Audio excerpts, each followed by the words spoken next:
zjistil vlastně, já jsem, máma nikam šla. A já jsem musel pohlídat bráchu. Já jsem to chtěl střihnout. A chvíli to natáčelo. A jak jsem to střihnul a přišel jsem, tak se mi tam něco ukázalo, moje fotky. Třeba z Call of Duty Areál. A potom jsem to prostě vyjel. A vlastně už jsem nemohl natáčet. Vlastně nechápu to, ještě to potom zkusím to třetí video natočit. Ale vlastně já si omlouvám, že točím tak krátký videa. A protože máte si právě!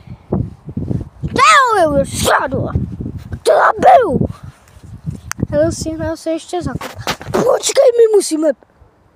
A jo, já mám točenou kameru, tak já to střihnu. Tak, omlouvám, že jsem to střihnul jako vy, ale já jsem se musela otočit kameru. Tak, běžíme!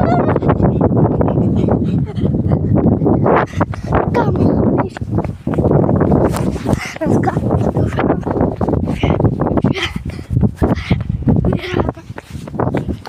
Já nesoutěž.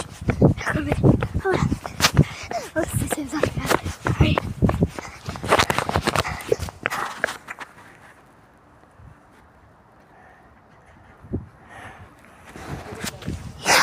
Ty se válíš jak klustý prasínko. Kam ten pinďa malej.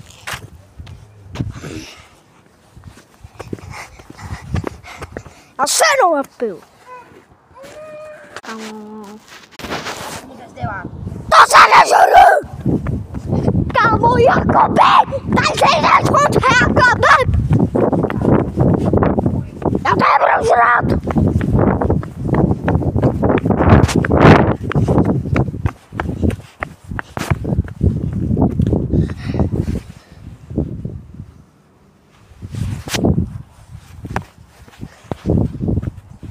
Kámo, já se omlouvám.